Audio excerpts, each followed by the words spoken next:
Donc je souhaiterais vous présenter maintenant le Clevershare. Le Clevershare, c'est quoi? C'est une application que l'on peut installer sur son GSM comme sur un ordinateur, que ce soit en Windows, en Mac, en Chromebook. Ça peut être installé sur une tablette, sur un iPad, sur ce qu'on veut. L'idée, c'est quoi? C'est que vous allez pouvoir partager du contenu sans fil directement sur l'écran. Alors, il y a plusieurs conditions évidemment pour que ça marche. Lorsque je vais ouvrir ici l'application, vous voyez qu'on a un code qui est notamment aussi tout en haut de l'écran, notifié tout le temps. Il va falloir dans un premier temps télécharger l'application Clevershare sur votre matériel et dans un deuxième temps être connecté sur le même réseau que l'écran. Alors évidemment, il y a une petite astuce puisque dans certains cas, vous ne pouvez pas donner votre code réseau à vos élèves, mais vous allez pouvoir ici dans les paramètres aller activer un hotspot sans fil. Le hotspot sans fil, c'est quoi? C'est la possibilité que votre écran donne du Wi-Fi dans votre classe et permette justement à vos élèves de vous connecter sur ce Wi-Fi sans devoir aller sur le Wi-Fi prof ou le Wi-Fi de l'école dont ils ne peuvent pas avoir les codes d'accès.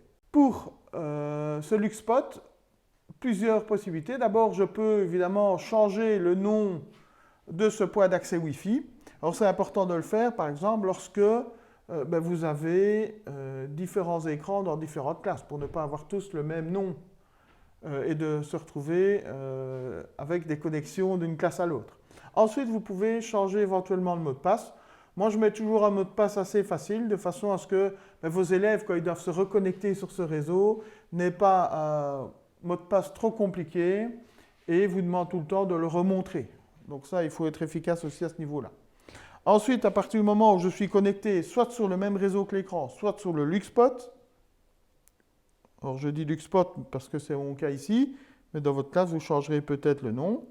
Vous allez ouvrir l'application sur votre GSM, sur votre ordinateur, sur votre tablette, et simplement taper le numéro, ici. Je vais ouvrir l'application, il va me demander un code à 6 chiffres. C'est le code qui se situe justement affiché ici en haut de votre écran. Donc ce code, quand je clique ici sur l'icône, afficher l'interface principale, ici j'ai le menu. Dans ce menu, j'ai notamment ici les paramètres. Alors les paramètres, c'est quoi? C'est la possibilité de cocher différentes choses ici. Notamment ici, confirmer les autorisations qui va être super important. Moi, je vais l'enlever ici puisque je suis tout seul à travailler, mais quand vous travaillez avec vos élèves, il est important d'activer la confirmation des autorisations. Ça permettrait quoi? Ça permet à vos élèves de ne pas se connecter à n'importe quel moment et éventuellement vous interrompre dans votre leçon. Mais en plus de ça, ça vous permet en plus d'aller vérifier ce qu'ils veulent vous montrer. Donc ça, c'est vraiment important. Vous voyez qu'ici, on peut prendre la prise en charge du Chromecast, d'AirPlay et Miracast. Donc ça, on peut cocher. Et surtout ici, fréquence d'actualisation du code. Moi, je vous conseille de mettre jamais, voire en secondaire, 60 minutes. Comme ça, à chaque heure de cours, on a un nouveau code. Et alors ici, dans la taille de la fenêtre flottante, certains enseignants aiment bien de carrément supprimer. Vous voyez qu'ici, ce n'est plus affiché du tout. Par contre, un petit conseil, donc là, on peut juste avoir la petite icône. Et si je me mets en taille normale, j'ai le code aussi. Quand vous travaillez avec vos élèves, je vous conseille vivement de laisser en taille normale, de façon à ce que le code soit affiché tout le temps et que lorsqu'un élève doit se reconnecter, vous ne soyez pas obligé de rouvrir l'application, lui remontrer le code. Il est au-dessus, il le voit et il ne vous interrompt pas. Donc ça, c'est vraiment important aussi. Dans Appareil ici, j'ai la possibilité de voir qui est connecté ou pas. Et donc, si tous mes élèves sont connectés avec leur tablette ou avec leur téléphone, je vais voir la liste de tous mes élèves et voir aussi qui je veux afficher, visible ou pas sur cet écran. Alors, dans cette application, on peut connecter jusqu'à 50 machines différentes et visible 6 sur le même écran. Alors, quand je dis visible, qu'est-ce que vous allez voir? Regardez, je vous montre un peu le menu de l'application pour GSM et pour tablette. Voilà à quoi ressemble le menu. Donc ici, évidemment, moi je vais cliquer sur le bouton, vous voyez, en dessous de partage d'écran, il y a un bouton qui s'appelle démarrer. Moi je vais cliquer là-dessus. Le gros inconvénient de ce bouton démarrer, c'est que lorsque je vais aller sur mon GSM, tout le monde va voir ce qui se passe. Or, je pense que comme beaucoup, quand vous voulez montrer du contenu, ce n'est pas pour afficher tout ce qu'il y a sur votre GSM. Et donc ici, ils ont prévu le coût, puisque ici en dessous, vous voyez qu'il est disponible différents onglets avec des outils chaque fois spécifiques.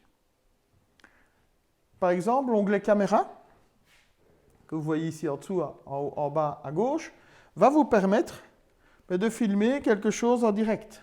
Regardez, ça c'est l'équipe de tournage. Vous voyez, ici je peux filmer en direct ce qu'ils sont en train de faire. Alors pour vous, ça va être intéressant. Pourquoi? Parce qu'évidemment, ça vous permet d'afficher directement une petite vidéo d'une expérience que vous êtes en train de faire. Ça vous permet de filmer des travaux de groupe, de montrer directement aux autres sans avoir un déplacement dans la classe. Il y a un côté très pratique avec cet outil caméra. Attention, c'est du live, donc il n'y a pas de sauvegarde ni sur votre GSM ni sur l'écran. Ça, c'est important. L'onglet média qui se trouve juste au-dessus, lui, va vous permettre d'afficher directement, par exemple, une vidéo que vous avez faite. Donc, j'ai filmé quelque chose, je veux montrer à mes élèves. Je vais directement dans mon onglet vidéo. Personne ne voit mon listing vidéo. Je suis le seul à les voir. Et là, je peux directement envoyer la vidéo. Dans cet onglet média, j'ai aussi la possibilité d'envoyer de la musique. Et là, j'ai directement la playlist de mon téléphone, avec possibilité ici de régler éventuellement le son. Et donc de mettre une musique à mes élèves sans avoir le clip YouTube affiché. L'onglet suivant, qui est en partie centrale et supérieure, c'est l'onglet photo. Alors l'onglet photo va vous permettre, lui, de directement afficher les photos qui sont dans votre répertoire photo de votre téléphone, sans de nouveau devoir montrer à vos élèves toutes les photos qu'il y a sur votre téléphone. Donc ça, c'est important de pouvoir ici profiter. Vous voyez que si je change de photo sur mon téléphone, il change aussi directement sur l'écran. Alors ici, ce qui peut être intéressant, c'est au niveau du petit crayon. Lorsque je clique ici sur le crayon qui est un peu au-dessus, je vais pouvoir, par exemple, mettre des notes. Donc vous voyez qu'ici, j'ai un crayon où je peux changer les couleurs. Je peux faire une annotation directement sur mon écran. Par contre, cette annotation, je ne vais pas pouvoir la sauvegarder. Quand je clique ici sur la petite croix, vous voyez qu'il supprime mes annotations. Si je veux sauvegarder quelque chose, je peux utiliser ici la petite paire de ciseaux et faire directement alors une capture d'écran de cette photo. Cliquez ici sur le petit chevalet. Et là, il va me faire une sauvegarde de cette photo. Sauvegarde qui va se faire dans Whiteboard Mark ou directement ici dans votre Lynx. Ensuite, on a l'onglet Distance. L'onglet Distance vous permet de faire en sorte que votre GSM devienne une souris. Et donc, à partir de ce moment-là, vous voyez qu'à distance, mon téléphone devient une souris. Et donc, je peux cliquer éventuellement ici et remettre la main sur peut-être un document que j'avais ouvert précédemment. Voilà, je peux afficher un autre contenu à distance. L'onglet suivant, c'est Documents, qui est en haut à droite. L'onglet Documents va vous permettre d'afficher directement un document que vous avez téléchargé et il va vous demander, tiens, comment est-ce que vous voulez l'ouvrir? On peut l'ouvrir dans Lynx, on peut l'ouvrir en Word ou en WPS Office. Si je décide de l'ouvrir dans Lynx, regardez, il va directement m'ouvrir le document que j'ai choisi dans mon Lynx sur lequel je vais pouvoir travailler. Et ça, on reviendra sur Lynx après. Et le dernier onglet qui est disponible ici dans cette application, c'est l'onglet Synchronisation de bureau qui est en bas à droite. Alors cet onglet Synchronisation de bureau, lui, va être intéressant dans le sens où tout ce qui va se passer sur le tableau, et donc par exemple, vous vous souvenez tantôt, j'ai été dans mon Lynx. Quand je vais cliquer sur Synchronisation de bureau, il va m'afficher directement le document et donc le Lynx sur mon écran. Et ici, par exemple, vous allez voir que si j'écris en direct sur le tableau, ça se fait aussi en direct sur mon téléphone, sur ma tablette, etc. Donc, c'est facile de transmettre des informations à quelqu'un d'autre s'il se met en synchronisation de bureau. Alors ici, c'était tout ce qui était téléphone et tablette. Mais il y a aussi la possibilité d'avoir cette application sur un ordinateur, comme je vous l'ai déjà dit. Là, sur l'ordinateur, par exemple, on n'a que deux possibilités. Soit j'envoie sur cet écran le contenu de mon PC directement sur l'écran sans fil, ou je reçois le contenu de l'écran sans fil sur mon PC. Donc ça peut être intéressant lorsque vous faites des réunions de pouvoir comme ça être en synchronisation de bureau. Donc pour la partie de l'application qui s'appelle synchronisation de bureau, qui se trouve ici en dessous dans l'application, à partir du moment où je vais l'utiliser, ce qui va être intéressant, c'est que ce que j'affiche ici sur l'écran, je vais pouvoir le recevoir directement sur mon téléphone. Et donc ça veut dire qu'à partir du moment où moi je vais noter ici, mes élèves auront exactement la même chose sur la tablette. Donc je prends ici, je vais faire une note.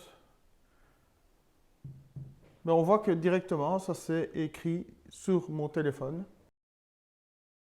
Donc ici, évidemment, ça vous permet de pouvoir échanger aussi facilement les informations, dans le sens où un collègue fait des inscriptions, vous, via votre téléphone, vous pouvez faire une capture d'écran et avoir directement ces notes sur votre téléphone.